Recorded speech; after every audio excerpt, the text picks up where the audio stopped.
হুসাইন একবার বিশ্বনবীরে প্রশ্ন করলেন, নানা মানিল আমজাদ ইলাল্লাহ, বলেন তো নানা আল্লাহর কাছে কে বেশি দামি, আপনি নাকি আমি? বিশ্বনবী বললেন, হুসাইন আনাল আমজাদ, আমি বেশি দামি। হুসাইন বলল, নানা জি আমি মানি না। আনাল্লাহ ওয়াফিক, আমি মানি না নানা, কেমন করে আপনি আমার চাইতে বেশি দামি হন? আপনার চাইতে আমি বেশি দামি। বিশ্বনবী বললেন, হুসাইন আমি হলাম নবীদের নবী, আখির নবী বিশ্বনবী, আর তুমি হলা আমার উম্মত, তোমার চাইতে আমি বেশি দামি। হুসাইন বলে, নানা জি আপনি ভুল বললেন, আপনার চাইতে আমি হুসাইন বেশি দামি। সুবহানাল্লাহ বলবেন না?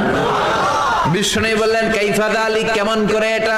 হুসাইন বলল, নানা জি তাহলে বলেন তো আপনার আব্বার নাম কি? বিশ্বনবী বললেন, আমার আব্বার নাম হলো আব্দুল্লাহ। কি নাম? হুসাইন বলেন, আনা খালি আব্দুল্লাহ, লাইসা ক্বাবলাহু ওয়ালা বা'দাহু শাই। খালি আব্দুল্লাহ, সামনেও কোনো টাইটেল নাই, পিছনেও কোনো টাইটেল নাই। আমার আব্বার নাম আপনি জানেন নাকি?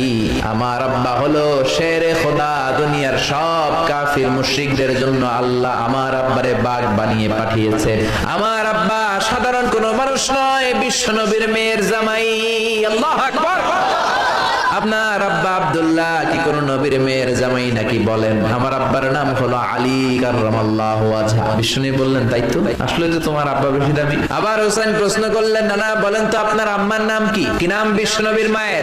তোরা দেখে যা আমিনা মায়ের কোলে, মধু পূর্ণিমারি সেথা চাঁদ দোলে, যেন উষার কোলে রাঙা রবি দোলে। তোরা দেখে যা আমিনা মায়ের কোলে, কুল মখলুক